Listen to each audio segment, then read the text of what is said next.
Hey friends, Darren Bailey with you again today. I think all my episodes are amazing because we're meeting new people. There's a lot of things going on across Illinois, and especially here in Southern Illinois. And I want to try to kind of bring that to the forefront to make sure that we, the people, know what's going on out there, and even as important, what our involvement could and should be. I have been absolutely blessed and honored to be a part of Rolling Thunder Chapter 3. A lot of people find it kind of shocking, this political journey that I've been on. I really haven't had a lot of time. Cindy and I love to ride a motorcycle. I've ridden motorcycles all of my life. I've got my original Honda 50 that I had when I was in kindergarten. So rode the dirt bikes up until probably 1998. That's the first time I bought my first road bike. In those days, Cindy, she didn't really want to ride with me. We still had young kids at home, and she was a little concerned. Well, now it's almost flip-flopped.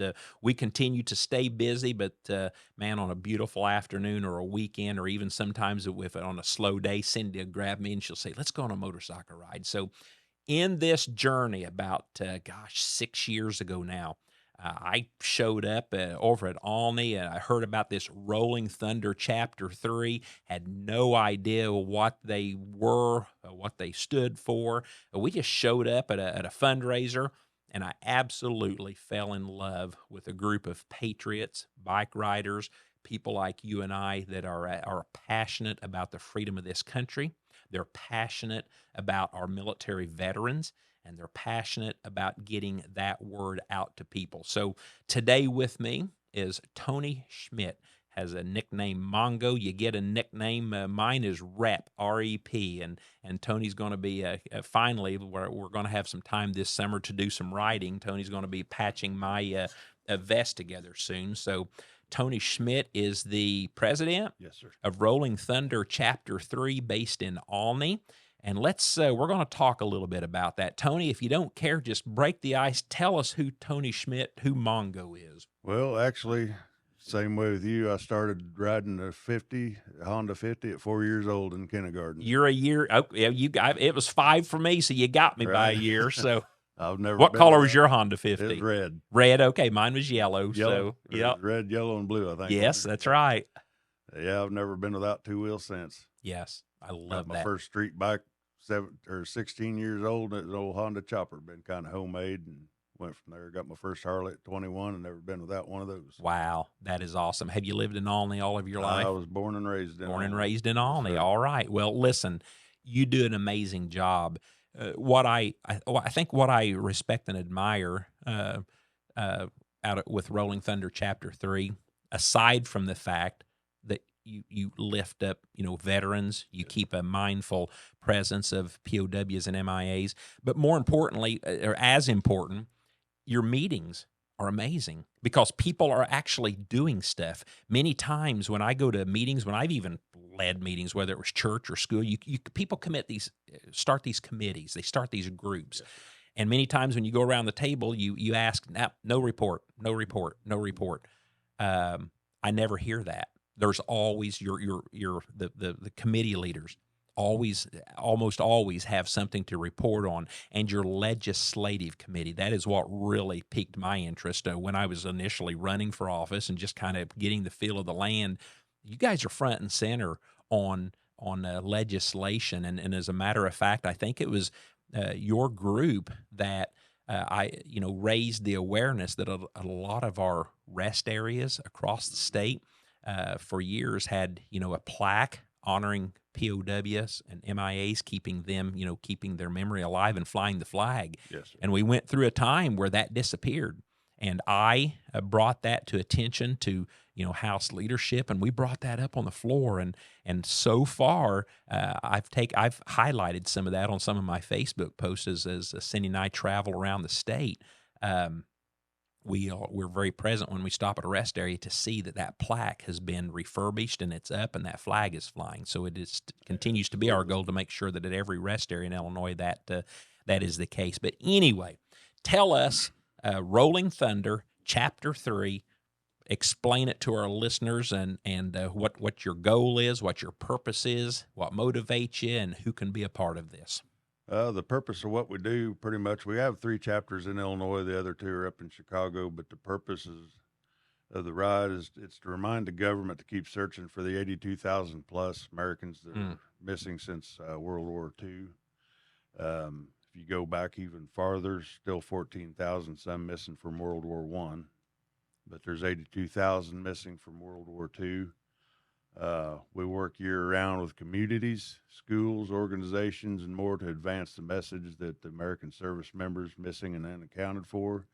There's American veterans and families in need of assistance. We go to VAs, or well, they've been kind of shut down. We haven't had any in face with the VAs, but we have Heritage Shelter Care that we take care of 46 veterans up there. And then anybody that comes to us for assistance, needing bills paid or anything through that, we do through Rolling Thunder Charities, um, like rent, groceries, gas. I just helped one veteran with a $200 gas card and a $100 gift card for groceries wow. and stuff. So Okay. just whatever we can do for our veterans because they sure deserve it. Well, and that's what I've been able to attend and had friends report back to me, especially when you were going down to Marion and some of the Mm-hmm. VA centers. I mean, this is amazing. You go in, you spend the day, you play cards, you just sit, you listen, you talk, you read. I mean, it's amazing because there's a lot of loneliness out there in this world, and you guys Absolutely. fill that void. And not only just on those days that you ride to those, but as you suggest, you're doing that even in the community on a daily basis. Yes, we try to stay in the communities, and like we said, whenever we go down to the VAs, I'd been going down there for 7 or 8 years, and there was only a couple times that family members was there on the rec days, and it was heartbreaking. Yes. We'd go down there with the pocket full of ones, and we'd play bingo. When you first go down there, and you think a couple bucks for a game of bingo, but it means the world to them guys just to sit there and talk to them. Right. Let them know that they're not forgotten and just sitting there waiting. Right. Well, you guys, you're amazingly active because you show up at parades. You've got booths. You're always trying to get the word out.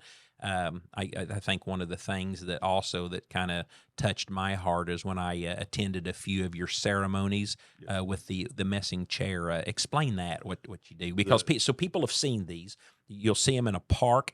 You'll see them. You'll see an area with a chair and a rope or a chain chain around. around it. Explain what that is and what that That's means. the POWMI Chair of Honor. It's placed there for a reminder for families that there's always some place that they're missing and can come home to. And it's an empty chair that will remain empty. But they're, these family members, when we do these in veterans halls, in towns that want to do them, we've done them on squares in towns.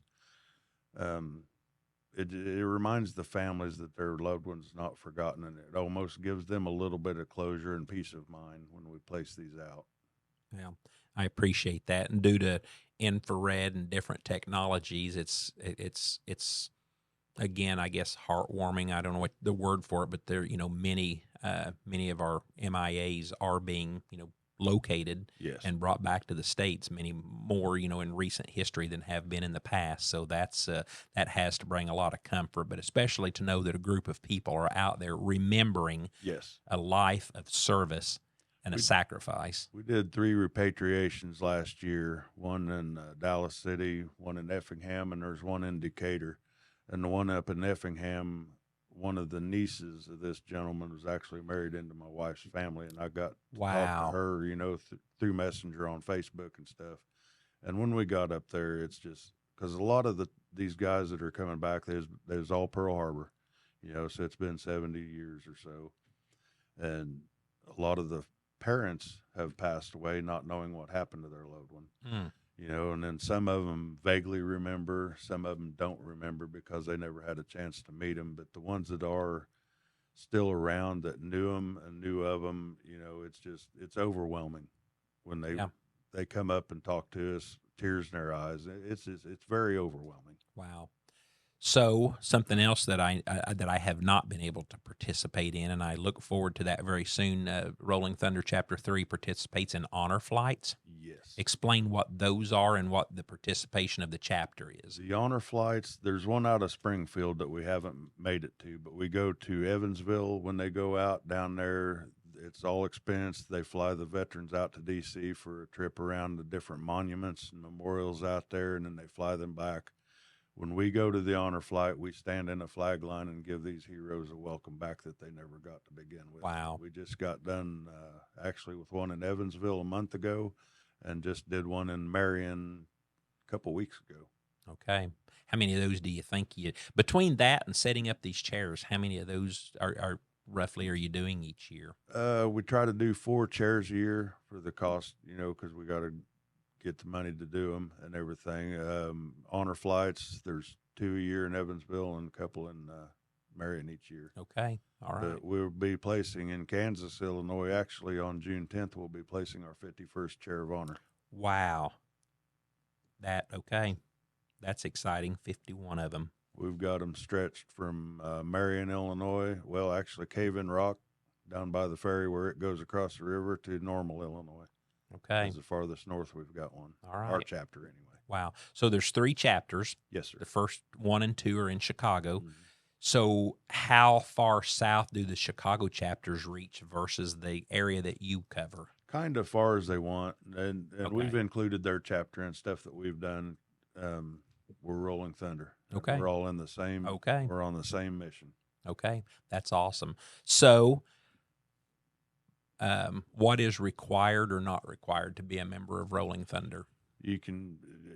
There's really no requirements other than the application system and $40 a year. And you got to make 3 meetings, 3 events a year. We have 12 meetings a year, once a month. And last year we ended with 63 events. Wow. And some of them's through the week. So if we set up it like a festival for a week, I count each day as a different event because I never know who's going to be there day to day. Yes, that makes sense. 63, we stayed busy.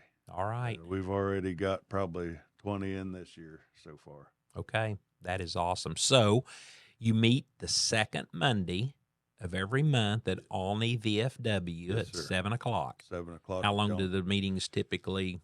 About an hour. Sometimes Okay. we get into a little heavier discussion, an hour and a half, but in general, an hour. Well, like I said, I've always had immense respect because you keep the meeting flowing. You keep it on point. You're not afraid to call someone out. Number one, if they're too disruptive and you say, hey, be quiet. Number two, if someone gets a little distracted and, hey, let's wind this down. That's one thing that's lacking. And maybe that may be a lack of public participation a lot of times in groups because, it's keeping the main thing. And you guys do an amazing job of doing that. I agree with that, and I appreciate that because you got to stay on track because I think there's a lot of little sideways directions in the world anymore. Oh, we've all got our own interest. People get a little too comfortable disrupting and getting off track, and, got to stay on track, get stuff done. That's right. And go home. That's right. How many members are you up to now? We're up to 132 right 132. now. Yes, sir. Okay, let's talk about the nicknames because I know in biker groups there's always nicknames. So what's the background to that? First of all, I really never have talked to you. What's just having a nickname? Kind of being anonymous where people don't actually know you. Okay. I got it. It was back in the day, that was what it was, or you get somebody, you can give them a razz, and if they mess up somehow, or like I was tiny for a long time when I was working, I was probably 300 pounds then, It just kind of sometimes to make fun of people, in a humorous way or a good way. Okay. That is camaraderie. Okay. Because actually, you look back at I know with my grandparents, everybody that they knew him by a nickname. They'd talk about someone, and I had no idea who they were talking about until I got to spend time fishing with my grandpa. And then I began to ask him, well, who's this and who's that? And I still remember to this day most of their nicknames. So, okay. Mongo. So where did that come from? My Uncle Jim. I got that when I was in about 7th grade, and I'm pretty sure it came off of Blazing Saddles. I was working in a horse barn, and I was a fairly large lad, so that I think is that's where awesome. That from. So I'm sitting here looking at your jacket as we speak, and I'm seeing a patch, and it's obviously well worn and beyond there for a while, and I have never noticed this. Beakhead. Can you explain what that's all about? Yeah, me and one of our members was rolling down Route 41 from Vincennes South one day, and I had something hit me in the head, and I didn't think that much about it. And I mean, it stung, but we went ahead and finished our ride and circled around to Grayville and back up the house. And I was getting cleaned up, and I kept getting something caught on my forehead on the towel. And I looked in the mirror and I got picking at it, and it was about a half inch of a bird beak stuck in my head. So Oh my goodness. there's beakhead. Just like I said, it's So kind of all now in good fun. oh my goodness. Well, that right there's the toughness of these guys to be spending most of the day with a bird beak stuck in your head and not even realize that is amazing. So, Yeah. wow. Okay. Explain some of the patches. I know I received my boot some time ago. What are the levels? What are the accomplishments? How does that work with Rolling Thunder? The boot patch comes. You make in the first 120 days, can be 90 if you make the meetings, everything required, and events and everything. The boot patch comes. Each chapters, they're the same thing, only different. If that makes sense, they're all shaped the same, got the same logo, but it's got the state and the chapter number on it. Like ours is Illinois 3. Up there's Illinois 2 and 1. New Jersey's 1, 2, and so on. Each chapter is numbered instead of named. That way Hmm. it keeps everything in uniform. Okay. What other patches? What other levels are there? Is that A year after you receive your boot patch, you get the rocker and eagle that's on the back. There's nothing depicting any state, region, town, or anything, location on the back because we're not a motorcycle club, never have been, there never you will go? be. Yes. So there's nothing dictating any area dominance or anything Yeah. on the back. Okay. It's just the rocker and eagle, and it's Laos, Cambodia, and Vietnam with a chain to an eagle Okay. because it was started by Vietnam veterans. Wow. Okay. Thank you. I wondered what that meant Yes, as sir. well. So, and that pretty well is the level. Then that's where the patches end at. Otherwise, you're free to put whatever patches on the Anything, jacket. everything but vulgar. We don't do Yep. that because we work a lot with churches. We work a lot with school children doing our education committee. We go into schools and do our education committee. Wow, thank you for that. I Absolutely. appreciate that. No, I think you guys picked me out to be rep. I was a Yes, state sir. representative, and I actually love that because just representing the people from day one. And Cindy's is 100 at the time that she joined. She was member 100. Yep. So Pushed us into the triple digits. okay, all Yes, sir. right, that is That awesome. was great. I think that's That was a milestone for us too, man. That was great. that is cool. So Rolling Thunder is a nationwide organization. Yes, sir. What are some things that you do? Are most of the activities limited to the local chapter and here in Illinois, or are there things that I know that at one point in time there was a major ride out to DC, and I think that's kind of coming to an end. Yes. What are some of the major things that you do working with the national chapter? Through national chapter, we have our conference every year. The first week in November, we all meet out in Arlington, Virginia. Go over what other chapters are doing. We get to talk with other chapter presidents. We send two dignitaries out there from each chapter, and it's kind of neat to see what they do, like up in Maine, or Boston. And it's really good to get around them guys like that up there. And unfortunately, the ride in DC, the Rolling Thunder Ride for Freedom, decided not to do that because it just wasn't bringing the awareness. We'd been out there for 32 years, and it was almost just routine. So they decided each state that has chapters to do one in their own state, and ours, it's going to be held in Chicago this year. Okay. Actually, next weekend over Memorial Weekend. Okay. All right. Well, I just like I said, I'm honored and looking forward now to kind of getting reconnected and re-engaged. Cindy and I, we love the people, love the group, and that's what life's all about. It's all about people. It's all Right. about Absolutely. relationship, and when you can couple that with something that you love, motorcycle riding doesn't get any better. So, what else did I owe? What other activities? What did I miss? What else do you want to? Anything else you want to bring the awareness of with Rolling Thunder Chapter 3 in Alney? Well, actually, we could talk about how the Rolling Thunder got their name. Thank you. Yes, yeah. A lot of people don't realize that, but there was a bombing campaign in Vietnam in 1965. And when in 1987, Artie Muller and Ray Manzo, two Vietnam veterans, met to discuss their personal concerns about the POWs and MIAs from the Vietnam War.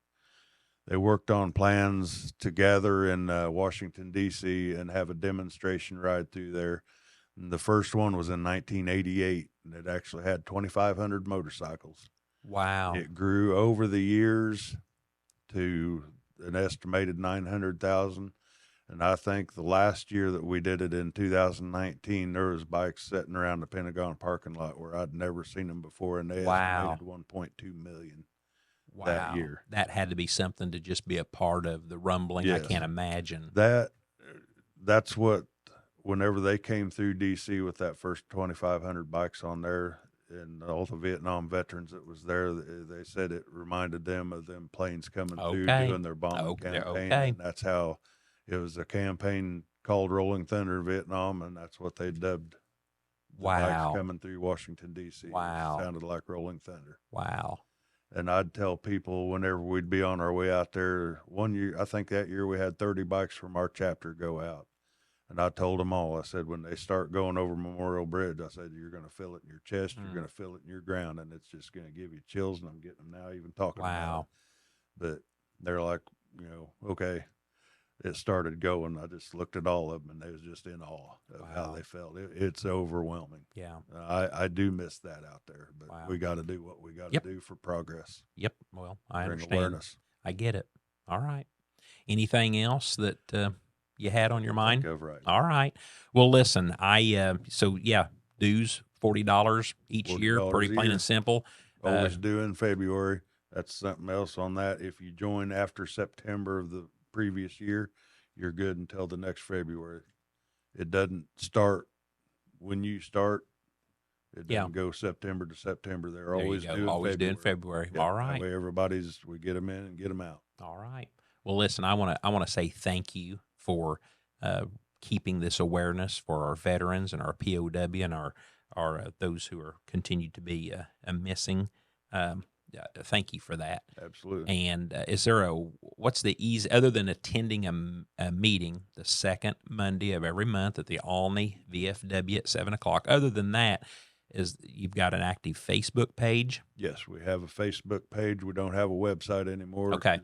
It's definitely Get on Facebook and find you. Yep. Illinois, Rolling Thunder, Illinois, Chapter 3. All right. Well, I'm honored to call you friend, blessed to be a part of this, and I look forward to these days ahead when we, I guess, re-engage after these last 2 years of the journey that I've been on. So thank you very much, and thanks for what you do. Yes, sir. Thank you. Well, friends, there you have it. You got more questions and want more information, email me, Darren at baileyforillinois.com .com. And especially if there's other groups, if there's other things going on that you're aware, that you're a part of, that you want to help elevate, just to let the people of Illinois know what's going on across this great state, and especially for us here in Southern Illinois, send me an email. I'd love to highlight that. So I've been, like I said, been a member of this amazing group for the past 6 years, and these guys are the real deal. So God bless you. Don't forget our POWs, our MIAs. Make sure that when you're out there and you see someone proudly wearing a veteran's hat, go up to them and tell them thanks. If you're behind them at McDonald's or somewhere, and if you're able to, buy their lunch or buy them coffee, whatever. But make sure and express your appreciation, your thanks for the men and women who served to protect our freedoms. And we live in a day and an age where it's up to us now to uphold our freedoms. And we do that by showing honor to the men and women who served, and by participating in groups like Rolling Thunder, participating in government, participating wherever you're at. God bless you. Thank you very much. Tune in next week for the next show. We'll see you soon.